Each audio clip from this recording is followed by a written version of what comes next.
Hey there, today I'm going to share with you a key for accessing greater abundance in your life. But first, let me ask you this question. Do you believe in abundance? Do you believe that there can be an abundance of love, an abundance of joy, ever increasing good prosperity flowing into your life? You see, I believe that's possible. Even though we might not be experiencing that every moment of every day, I believe in the possibility of greater abundance, greater love, greater joy.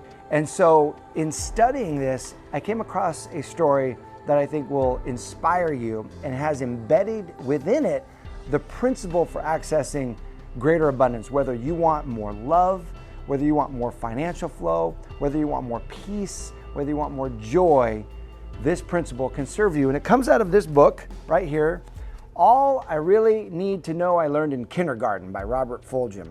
Now, Robert Fulghum is a minister, and he writes a story called Help on page 65. And he says this: "It's a couple of months before graduation. The pressure of studies had forced me to give up my bartending job, and there were no immediate prospects for a job after seminary. I had a wife and a baby son. I was flat broke for the first time in my life. I was scared." Have you ever been in this place? You don't know where the resource is coming from. You're flat broke. You're scared. You don't know how to make ends meet. So here's what Robert does. "I went to the dean to explain my plight and ask for help." "Wonderful," he exclaimed. "This is wonderful news." "What?" Robert said. "You are a stubbornly proud young man. You are independent to a fault. Nothing really wrong with that in itself, but we thought you would never learn how or when to ask anyone for help. How can you be a minister, be in the profession of helping others, if you don't know what it's like to need help yourself? Now you know what it feels like to have to ask." He paused to let that powerful admonition sink in. We will help you. You are worth helping. And before I go on, think about how you felt when I said that. Those lovely words, we will help you. You are worth helping. You see, in this moment, before I go on and share how the dean helps Robert, you and I, we live in this universe, and so often there are resources available to us. There are people who can help us. There's access to resources, and we don't ask for the help, whether it's the mentoring, whether it's the education, whether it's the support. We will hold back in our willingness to ask for the help. And I really believe the universe is speaking right to your heart right now, saying, I will help you. You are worth helping. And so what would you ask for if you could have more in your life, support in your life, expanded results in your life? What would you love? And so this is what happens for Robert. Lesson 2 for the day. Dean Bartlett explained the next step for me was to prepare and submit a budget. Give the budget to his secretary, come back the next day, and help would be ready in the form of a check. Greatly relieved, I went home and carefully crafted a tight but reasonable budget. Took the budget to the secretary, went back the next day for the check. "Sorry," she said, "but the dean says your budget is unacceptable." I felt bad about that. I must have asked for too much. So I revised the budget downward to the bread and water and rent and utilities level, the bare minimum. Took the budget back to the secretary, returned the next day. No check. "Sorry," she said, "but the dean says your budget is still unacceptable."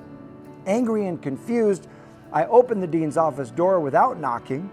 I unloaded my frustration on him. "You said you'd help me. You said I was worth helping, but you won't accept my budget. You know I can't live on less. What the hell is going on?" He smiled. "Wonderful," he said, "just wonderful." I collapsed in a chair, realizing I was going to learn something again. "Now that your fit is over, would you like to know exactly why your budget is unacceptable to me and this educational institution?" "Yes," I said. "Listen to me carefully.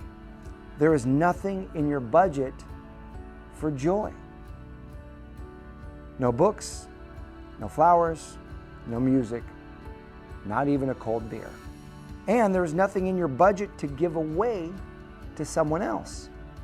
We don't help people who don't have better values than you. Wham! Nothing for joy.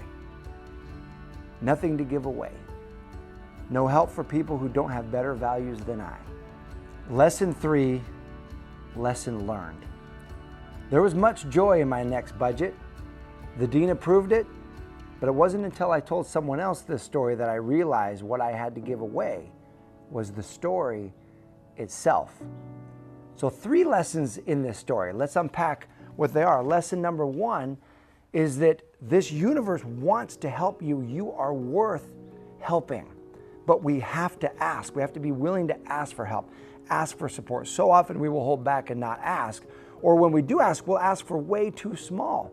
In Robert's original budget, there was nothing for joy and nothing to give away. Lesson 2, nothing for joy. When you ask, what is it that you would love? Ask the universe for what you would love and ask in a big way.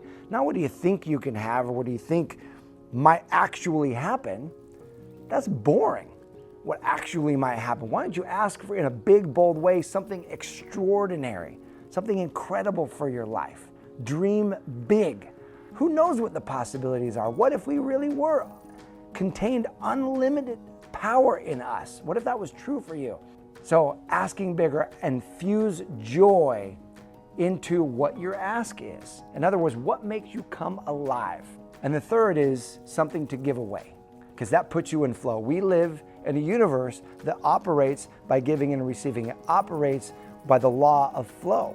So if you're outside of flow, if all you're doing is taking, if all you're doing is saying, I only have this amount, I've got to hang on, and you're not giving in the spirit of giving, the way you activate abundance is through giving. The way you activate the law of receiving is through giving. Something for joy, something to give away. Ask, infuse joy in the level of your ask, and make sure there's something that you're giving away along the way, and that's how you allow more abundance into your life. And so I challenge you today to ask in a bigger way, to ask in a way that infuses joy in your heart. What is it that you would truly love? And then how can you give? How can you serve? How can you turn around and give it right back? This is something that I try to practice in my own life, and that I'm on this journey with you of allowing greater love, greater joy, greater peace, greater beauty, greater flow in and through my life, and I hope that you do the same. This channel is all about increasing love in the world, one heart at a time. And so if you like this video and you would love others like it, click the subscribe button and click the little bell, because every week we put out videos to empower you in your love life. And my question for you is this: if you could ask the universe for anything you would love, what would you love? Go ahead and post that in the comment section below. I'll love to check those out and read what's on your heart, what's on your mind. I appreciate you. Thanks for watching. I'll see you soon.